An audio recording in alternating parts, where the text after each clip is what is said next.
Tennessee was home to 3 U.S. presidents. By far the most popular and most flamboyant was Andrew Jackson. He made his mark around the world and his home just east of Nashville. Rob Wiles learned you can discover a lot about the man after a visit to the Hermitage.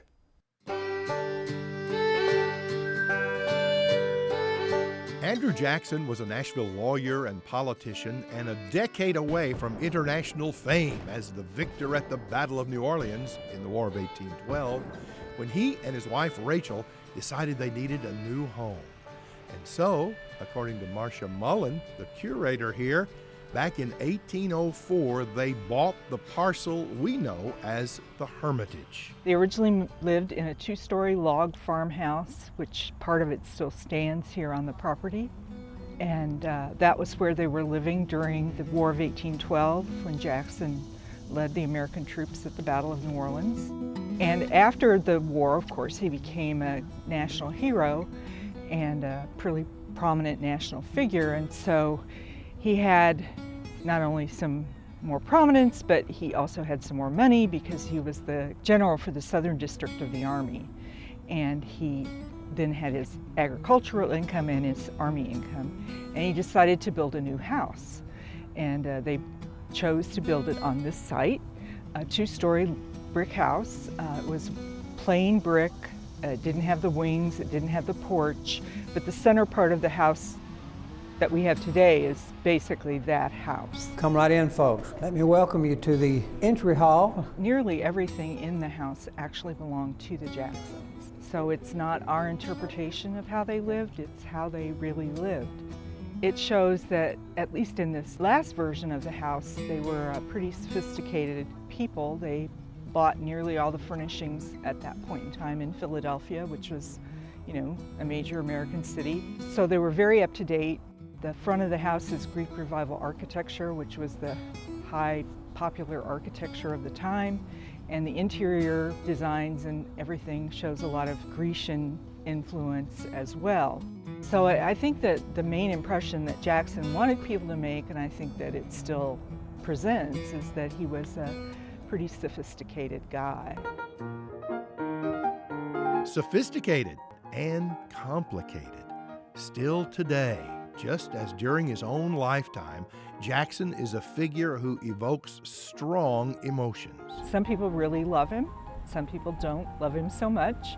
But he was a complicated character and he lived in complicated times. And I think that's something we need to remember about all figures in history, is that it's all not one thing or the other. He was the first president who was not wealthy, didn't have family money, who lived across the Appalachian Mountains from the eastern seaboard. He was sort of the first self-made man who became president.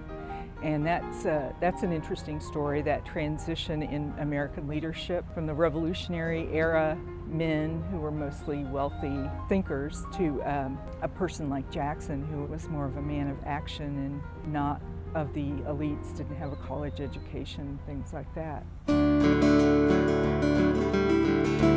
It looked a lot different back then than what it does today. Today it's very park-like, very beautiful. We do a lot of weddings and receptions and that type of thing out here, and you can see why. But back when this was an active plantation, there was very little grass and very few trees out here.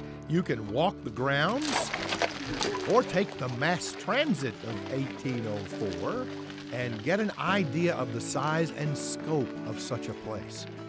In Jackson's day, the farm work was done by slaves who lived on the property, the location of their cabins still visible, just as is the cabin of the slave who was the overseer here.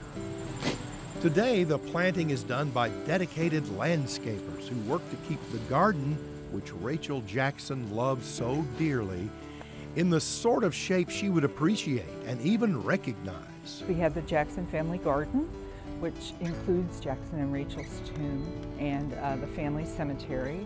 The garden is laid out as it was during the Jackson's time here, and we try to grow only pre-Civil War type plants in it so that it's kind of plants that they would have been familiar with.